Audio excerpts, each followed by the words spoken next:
So you also have full manual control using the operation button here as well. So if I select operation, the first thing the system will do will check to see which head we've got on. So for my epicondylitis treatment for yourself, again, I'll use the large cone. So I'll just accept that. Takes us straight to the dosing screen. So the layout of the screen here is the central digital dial relates to power. The time that's set can be seen below the power dial, and we can change that plus or minus on the side here as well. We can change the power with the virtual button on the dial, or we can change the power plus or minus with the indicator to the left of the dial. So two ways of doing that. And as you know, the amount of energy we're giving is a product of the power and the time. And it tells you the dose in joules in the bottom right of the screen. Okay. And also on the fly, you have the option to register what the skin coloration is as well. Light, medium or dark, relating to the Fitzpatrick scale, which we discussed before. And these symbols here? Good point. So beneath the power dial, there's icons relating specifically to each of the treatment heads. And the icon that's filled in with a solid colour is the one that's currently on the handpiece. Now in this case, you'll notice it's highlighted green, which means that that particular head is recommended to use with that power setting. Equally, if we look at the power dial itself, it's highlighted green with this large cone head. It's highlighted green up to 25 watts, so it's perfectly suitable to use for treatment settings up to 25 watts.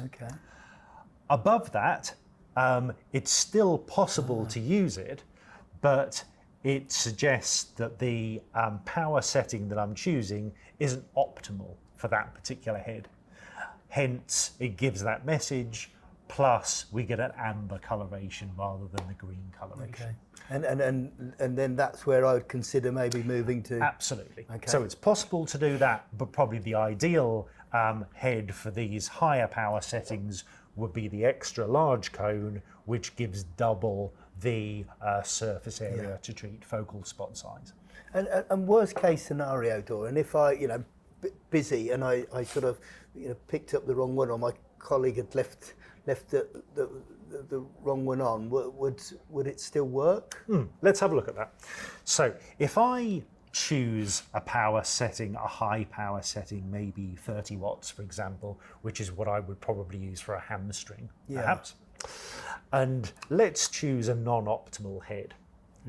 So in this case, if I chose the small contact head and attach that to the system, you have selected the small ball, is that correct? It is.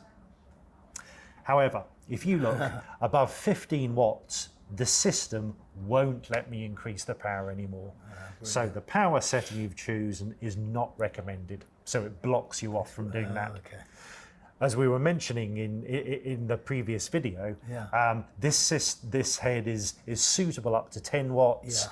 Above that, you would need to move it faster, but it doesn't let you use it above 50. More than 15. So a safety setting. Very, very important. Good. On this screen, it's also possible to save your own particular protocol.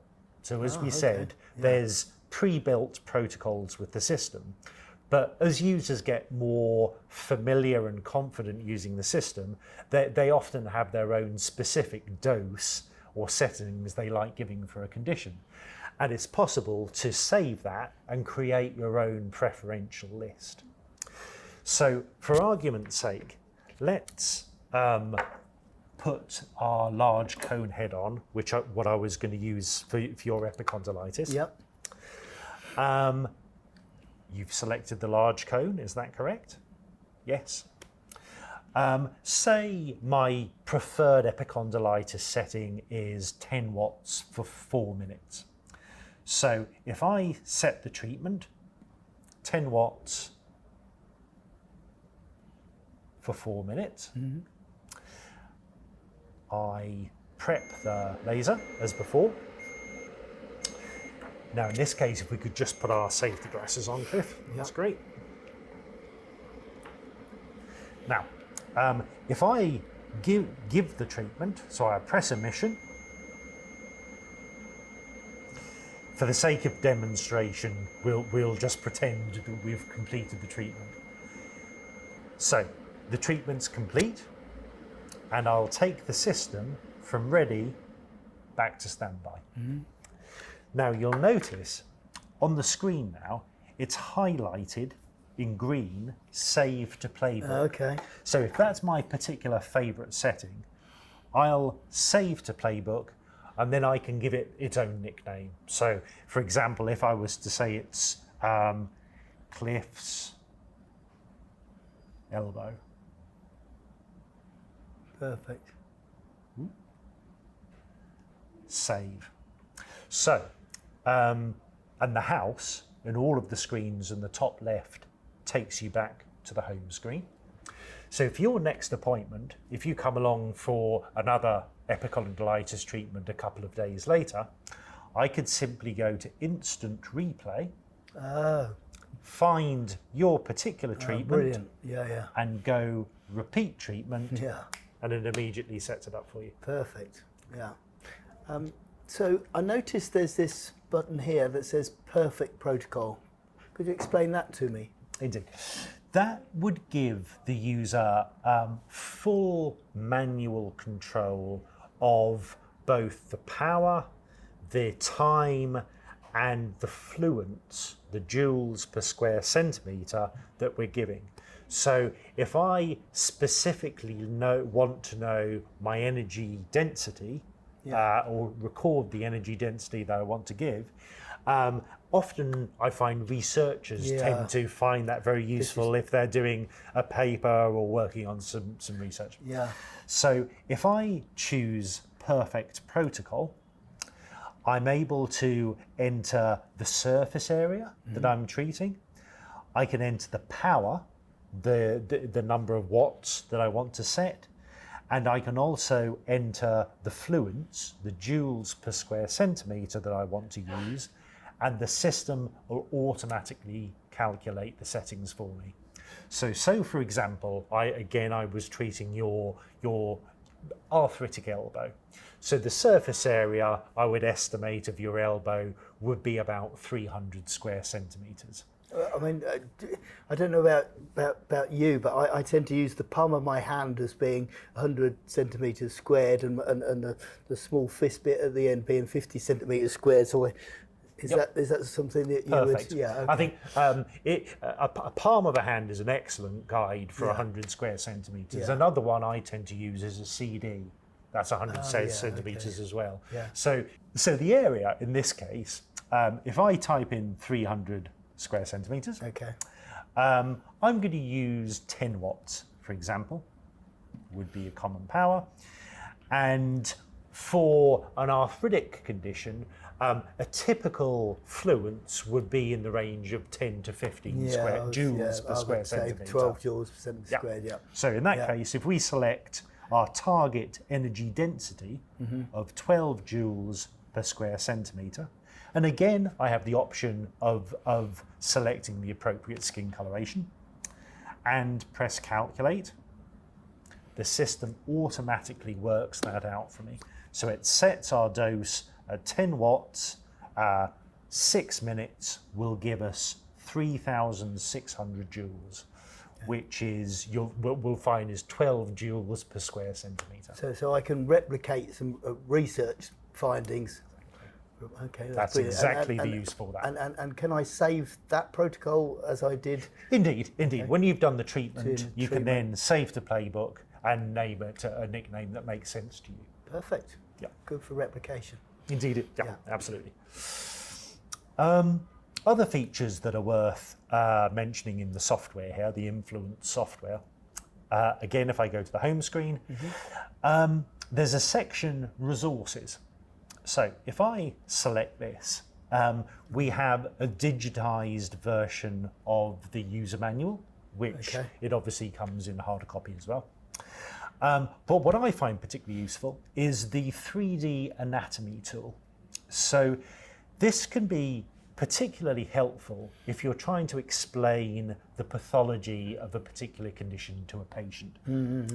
So again, if I was to be discussing your epicondylitis with you, you can select the body part from the list down the right-hand side of the screen.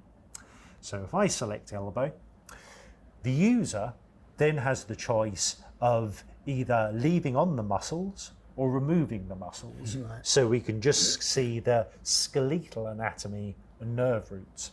So if I just want to show you the skeletal anatomy, I would move the slider to off. And within the window itself, if I double click, it zooms up to full screen. And then tap once, I can cause the image to rotate, pause again, and it fixes the screen. Press again and rotates. So it's a very useful teaching tool or explanatory aid within the software to add value to the patient consultation. I totally agree. Anybody who knows me, that patient education to me is paramount in order that we can get compliance to our home exercise program, etc. So I love this. I really like that. Fantastic.